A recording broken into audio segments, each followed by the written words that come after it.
So, in addition to taking into account uncertainty and dynamism in the kinds of research questions we ask, we also have a commitment to co created learning with our research partners and asking questions that center race, inequality, and problems of power. So, why power? As Hahrie, Michelle, and I write in our book, Prisms of the People, the problems that we face require systemic solutions that equip the people who want or need the change the most to make the change that they want. A second reason is that for too long, we, both in the world of research and in practice, have been taking shortcuts on measuring power, looking at easily countable things like the number of voters contacted in an election campaign as a proxy for power itself. But our approach and in our research demonstrates that power actually can be made visible in a more multidimensional way, as shown on the right, and in making it visible can be more intentionally cultivated by organizers. So an example of the traditional way of looking at or measuring political power and people's participation might look something like this graph on the left, which we call a politics of transaction, whereby individuals are aggregated over time, mobilized for a peak event, and then there's little capacity left over at the end. It's a transactional approach to bringing people into politics. By contrast, the organizations in the book and a number of the organizations with which we partner around research think about power over a much longer term and in building the capacity of people to act in solidarity with one another and to increase their strategic capacity as a collective over time, so that after a mobilization, there's actually more skills, more people in relationship with one another who can act together over time. So we call that a politics of transformation. And to give one example of this from our book, the AMOS Project, which is a multi-faith, multiracial organization based in Cincinnati, which at the time of our research was led by Troy Jackson. They were in the midst of a hard-fought campaign to pass universal preschool in the city of Cincinnati. And Executive Director Troy, who shared with us 3 years worth of his weekly reflections, went to battle against the more powerful members of that coalition. And after he gave an impassioned speech enumerating the demands of his base, a business leader pulled Troy aside and asked, "Aren't you afraid you're going to make people angry?" Troy wrote in his weekly reflection, "I quickly said no. I later realized why I could answer so quickly, because of where my power comes from. Most people in the room from the Chamber of Commerce have power that is vested and determined by their proximity to wealth and power via corporate leadership.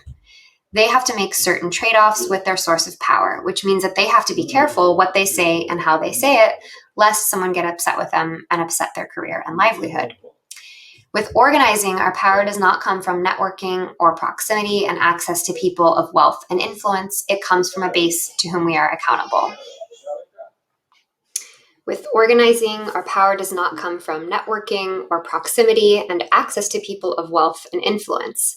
It comes from a base to whom we are accountable, Troy wrote. And one of the ways that we measured whether and how and the extent to which Troy's organization built power in this campaign was by fielding a network survey.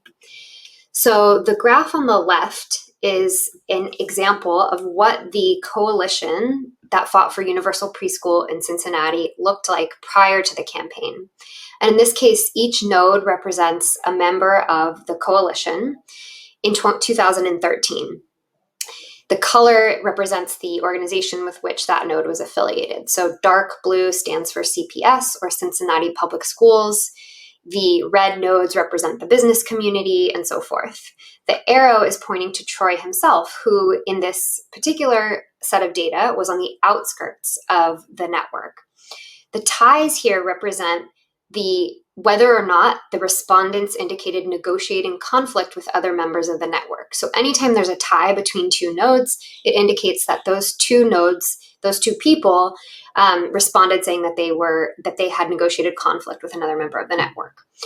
So it's pretty sparse, and Troy was on the outskirts prior to the campaign. But by time 2, the network looked like the graph on the right, much denser ties, a lot more conflict being negotiated. And the size of the node here is a function of the node's influence in the network, its eigenvalue. And in this case, by the end of the campaign, Troy went from being sort of an ancillary player in the network to the central or most influential node in the negotiating conflict network.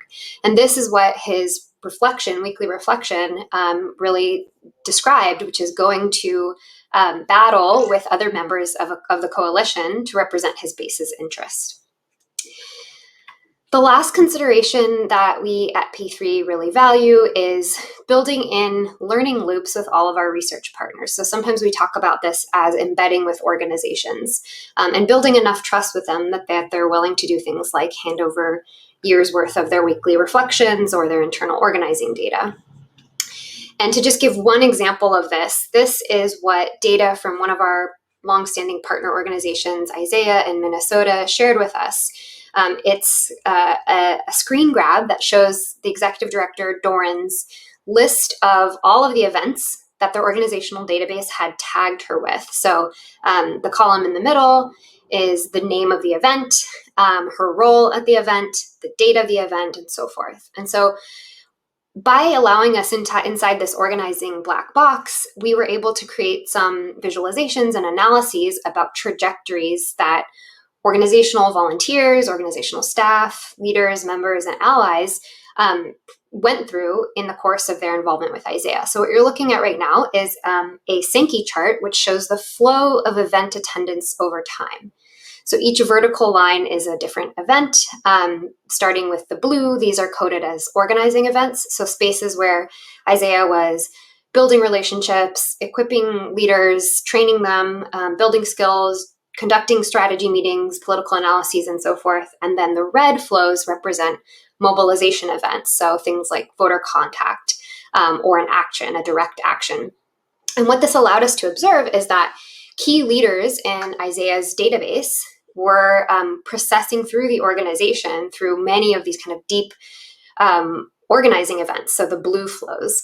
And that is all a function of the trust that we were able to build with Isaiah and co-create and co-learn with them what kinds of events were most successful at onboarding and maintaining and keeping involved their key leaders. Thank you very much.